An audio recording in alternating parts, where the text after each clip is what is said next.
Hello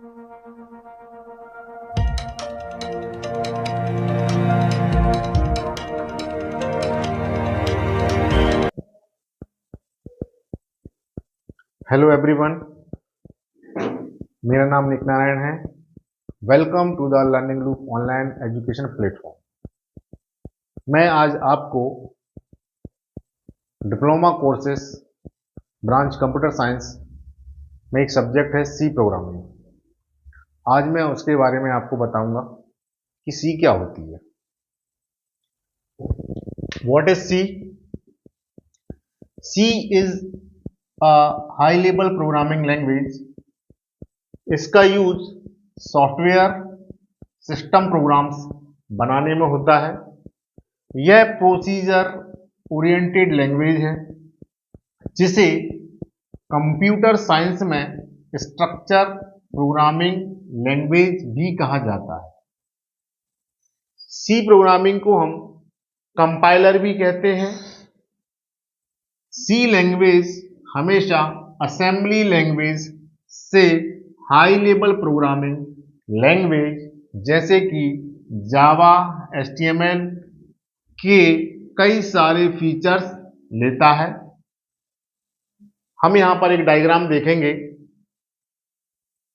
ये block है एक, जिसमें low level programming language structure language से कमांड चलाने का काम करती है और उससे फीचर्स लेने का काम करती है।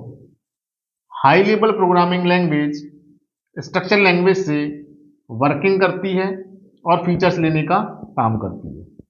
यहां पर देखें, जो लो लेवल प्रोग्रामिंग लैंग्वेज है ये असेंबली लैंग्वेज पर काम करता है, जिसमें एडिशन, सब्ट्रैक्शन, मूव का यूज किया जाता है।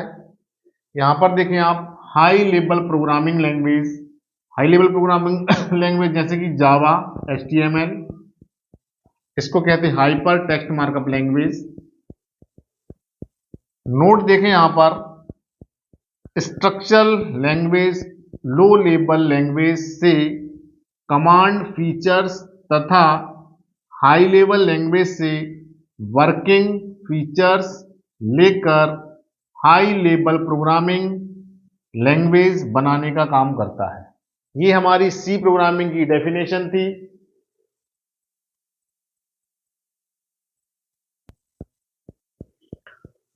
अभी हमने देखा था व्हाट इज सी, सी क्या होती है। अब इसके बाद हम देखते हैं हिस्ट्री ऑफ सी लैंग्वेज। तो जैसा कि आपको मालूम है कि सी लैंग्वेज 1972 में AT&T लैब में सर डेनिस रिची के द्वारा बनाई गई थी। सी लैंग्वेज में सी का मीनिंग कंपाइलर होता है। सी लैंग्वेज में कई सारे साइंटिस्ट की एफर्ट के बाद डेवलप की गई। सबसे पहले जब सी लैंग्वेज नहीं बनाई गई थी तो 1955 में कई सारी फील्ड में न्यूमेरिकल, जिसको हम एन से डिनोट करते हैं, सेकंड है ग्राफिकल, जिसको हम जी से डिनोट करते हैं, थर्ड है कंप्यूटेशनल, जिसको हम सी से डिनोट करते हैं। एरिया के लिए अलग अलग प्रोग्राम साइंटिस्ट के द्वारा लिखे जाते थे, जिसमें बहुत ज़्यादा मेमोरी एंड टाइम कंज्यूम होता था, समय ज़्यादा लगता था। इस कारण से उसके बाद फोर्ट्रॉन एक लैंग्वेज का निर्माण हुआ जिसका नाम है फार्मूला ट्रांसलेशन। इसके बाद बेसिक लैंग्वेज का निर्माण हुआ जिसको हम कहते हैं beginners all purpose symbolic instruction code. Language बनाई गई। इस लैंग्वेज में सिर्फ मैथमेटिकल, कहने का मतलब ये है कि जो mathematical addition, subtraction, multiple divide, इन सभी पर काम किया गया, वर्क किया गया।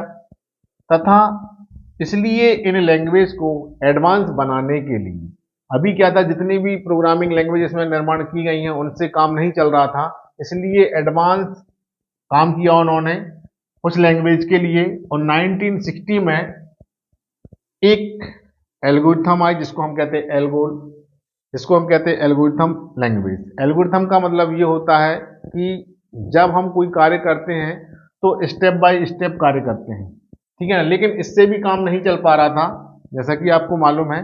इसलिए बिजनेस कंपनी एम्प्लॉयर के लिए एक लैंग्वेज का और निर्माण किया गया, बनाई गई। डेवलपर ने सोचा यहाँ पर कि बनाई गई एक लैंग्वेज और है जिसका नाम है कोबोल, जिसका नाम फुल फॉर्म है कॉमन बिजनेस ओरिएंटेड लैंग्वेज।